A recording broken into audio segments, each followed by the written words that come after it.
sciences. First science was prepared by the organizer for this conference. My talk title is Rice Yield and Nutrients in the Future High CO2 World. As we know, China population and the global population is still keep increase. The food demand also keep increase. But the land area is declining. So the near future is a big problem, how to feed our food demand. So how about the food secret? Very dangerous. At the same time, we are facing global change.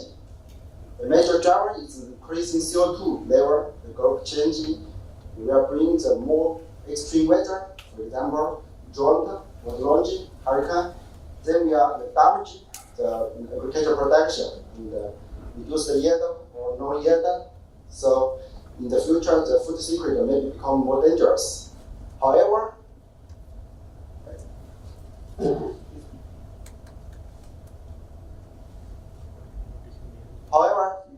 CO2 increase, we are increasing the yield. So maybe the global change is a chance, also challenge is a challenge, also is a chance for our agricultural production. So very important to predict carbon 3 global yield response to high CO2. Face? Who know face? Oh, no. Okay, FACE is the best research platform for high CO2 because under this treatment, or in natural condition, we just change CO2 level, or in the natural condition. This is FACE hard work. We monitor the CO2 level and the wind direction, wind speed, and calculation. The computer will calculate how much the CO2 need release. So in the world, about this is the FACE side, or the world FACE side. About the crop, we have the 5 major crop in the FACE: Germany, US, and Australia, and China, Japan. They are tested about rice, wheat, soybean, maize, and barley. In Japan and China FACE, we are tested just for rice. So FACE work, crop FACE work about more than 20 years. The first decade, we can get the major similar conclusion. They are all the weaker response to high CO2. Because serious, if the high CO2, we can get the more than 30% increase. But actually, for all the crops in rice, soybean, wheat, and almost just 10%. So it's far lower than expected the crop yield stimulation with the high CO2. This is one science read by Stephen. So there is not good news for our global food security.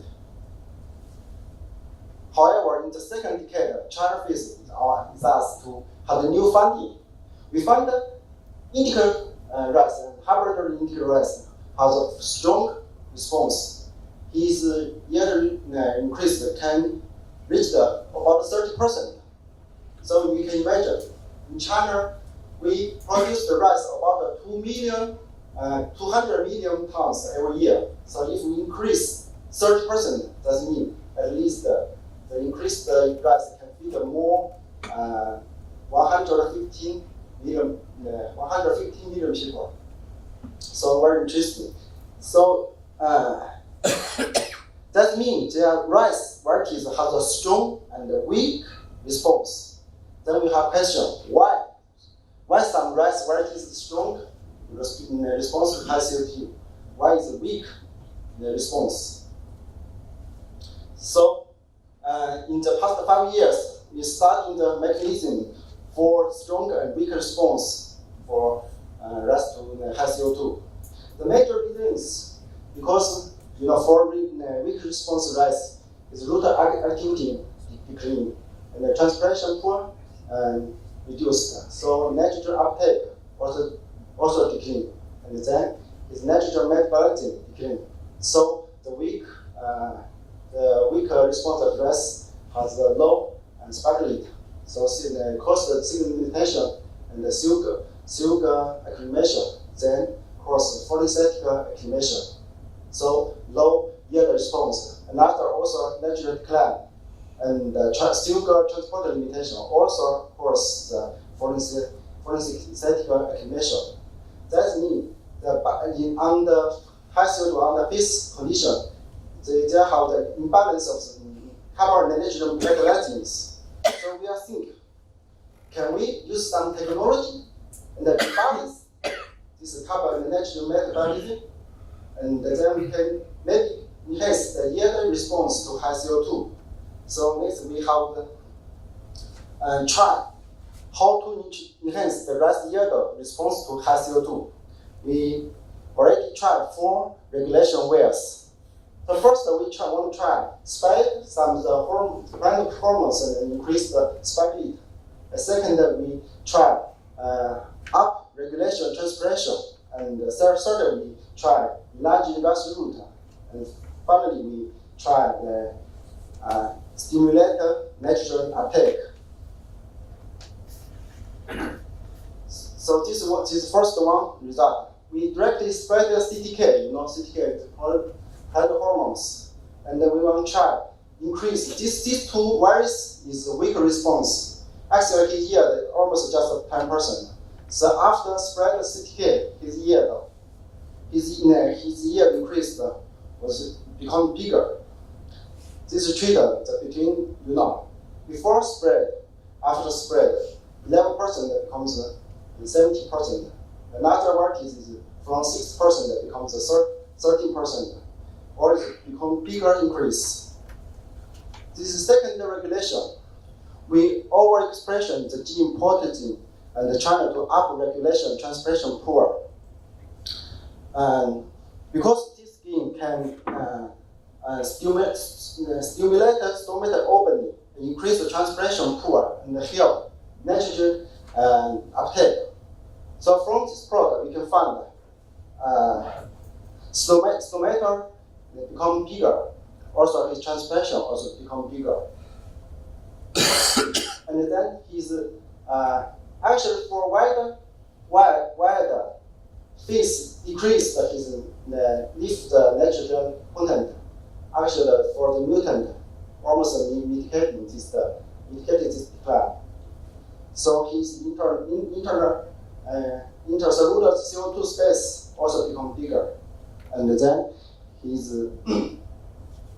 photostatic accumulation under the CO2 also was awarded.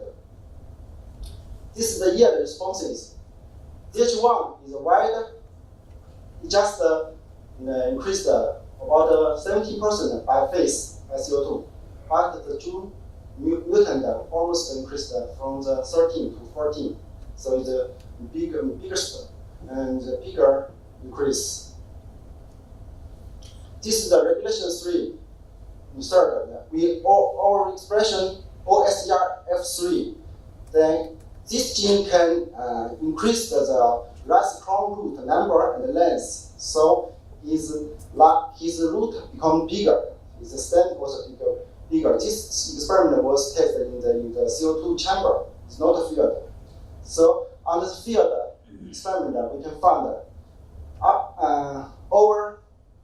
overexpressing this gene, the nitrogen also was, you can see, ZH1 also is the wild type, this decreased the nitrogen.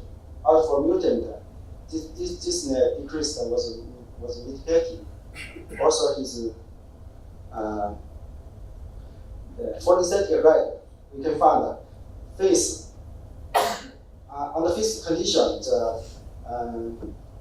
and white tab has shown very in the photostatic accumulation, but for the mutant, they avoided the photostatic accumulation. This is for his yield test experiment. For the white tab, you can find just phase just increased almost 19% his yield, but for mutant, you can find it's bigger increase or almost about 14%. But actually, we can find that his actually yield lower than average because the too bigger root system and the cost the consumer too much and the energy. So his above plant becomes smaller. This is the regulation is force. We set in the high efficiency in nitrogen. This is named NRT 1.1b. This is comfort integral rice. So we use this put this into the Japanese rice. We can also find that it can help increase his photostatic rate. Also, you can find that this is wild type phase decrease the nitrogen percent, but for the mutant, the decrease was mitigated. This for his data experiment, you can find that phase increased for the wild type just 8%, but for mutant can reach 21%. That means it can also help increase the yield response high CO2. We can increase the yield. We can use the hybrid integral rice or use the integral rice get the bigger increase of yield. Also, we can try and use some technology increase the Japanese rice the yield response high CO2. But actually, both the Japanese and integral rice on the high CO2, his rice nutrients was declined by CO2. So we used we already tested 18 rice varieties in China and Japan phase. The declined average about 10% for plantain and 8% for arrow, 5% for zinc. The vitamin B1, B2, and B5, B9 all was declined. So this decline will increase the potential health risk for first people. Why? Because you lower income, that is more dependent. That means it has very low food diversity, then have health risk. And we get the final conclusion. We can make full use of the high CO2. On the high CO2, we balance regulation for significant enhancing the yield response to Japanese rice to high CO2. So face the rising CO2, rice breeder should consider the potential new breeding for high yield. In the future, you know, CO2 is for free. We no need to put more money or anything. We can get more yield. But at the same time, we get the high yield, we lost the nutrients. So rice nutrients decline by high CO2. So how to mitigate is our next step. So how to face, how to solve. Here I want to thank NSFC, Union Comparative Project, and the National Basic Research Program of China. Thanks again. Thanks.